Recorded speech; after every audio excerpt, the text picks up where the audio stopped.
Okay, so let's continue with the plotting concepts, and I want to go ahead and start a new script file here.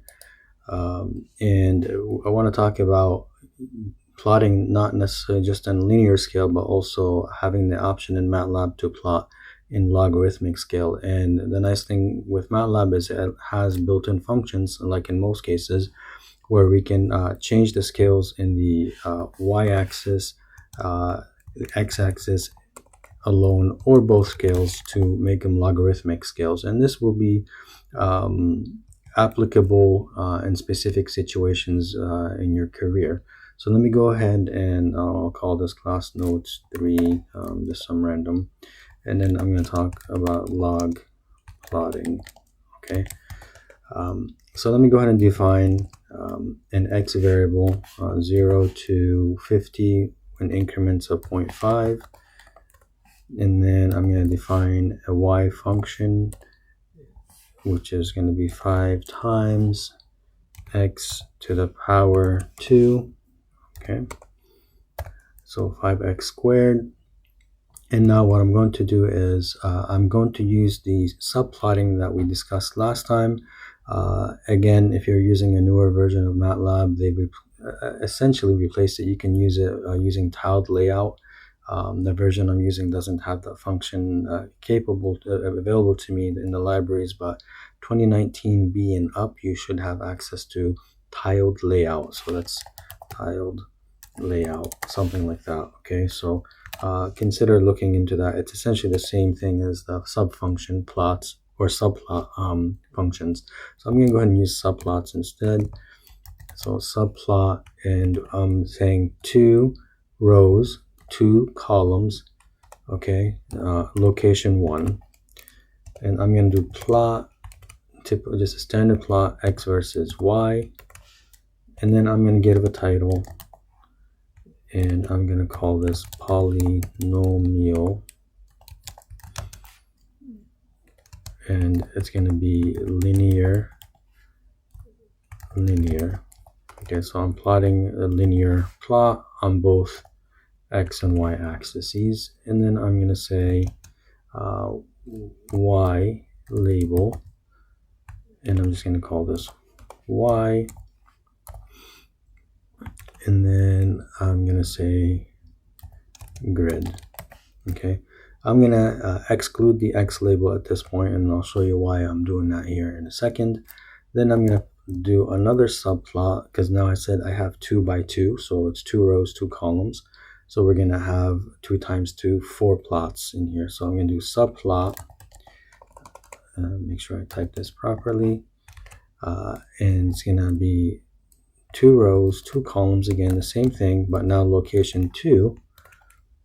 And then I'm going to, instead of using plot, I'm going to introduce a new function called semilog x, and I'm going to do x versus y. And as you can tell by the name, I'm just going to go ahead and copy this other line here for the title and just modify it so I don't have to type it from scratch. I'm going to call this plot polynomial log linear. And what this means is on my x axis, it's going to be logarithmic, and my y axis, it's going to be linear. So I'm going to do x label here, and I'm just going to call this x, nothing fancy, like this.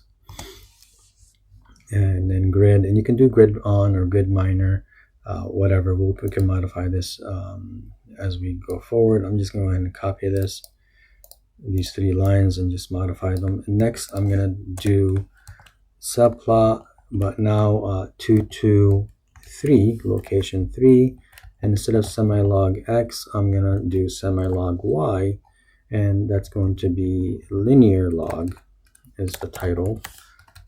And where in the x-axis it's going to be linear, in the y-axis it's going to be logarithmic. And then I'm going to copy it one more time, paste it, and again 2 rows, 2 columns, location 4. And instead of semilog y, I'm going to introduce another function called loglog. And essentially what that means is both x and y are going to be logarithmic scales. And I'm going to change the title accordingly, loglog. and then my labels X and Y. And let's go ahead, save this. I'm just going to save it. And then I'm going to execute or run these evaluate selection or type F9. Okay, so I do this properly. There should be a figure that pops up, and that figure should have, there we go, it took a little while, but essentially what happens is we have X scale, X-axis, linear scale, you can see the numbers. Okay, so linear. If I look down here, the X-axis is the same as the X-axis up here, so that's why I didn't put then necessarily an X label here. I did here, I don't need it, I can remove this guy. I put a Y here, and I don't necessarily need the Y here because the scale here is also linear, they're the same. So we can pick and choose where we put our labels depending on how we lay out our data. So technically X, this scale here is the same as this, so I just need an X label here, but if you want to put one here, you can. And the same thing here, this is a logarithmic scale. This is the same logarithmic scale in the X-axis, so I don't necessarily need the X label there. You can remove it. And same thing with the Y label here and Y label here for the axis, because they are the same scale. You can just put one on one side.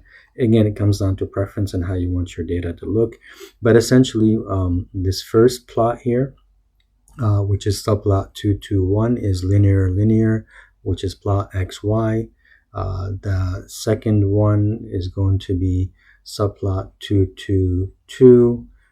That's going to be log linear, so that means it's going to be semi-log X. So this is our 222. This is location 2. So this is going to be log in the X direction, linear in the Y. That's semi-log X. This third one is going to be semi-log Y, where it's going to be logarithmic in the Y direction, linear in the X. And the last one is logarithmic in the X and the Y. So that's essentially how we do logarithmic plots in MATLAB. Okay, so let me go ahead and minimize this and show you the code again. So this is the code. Okay.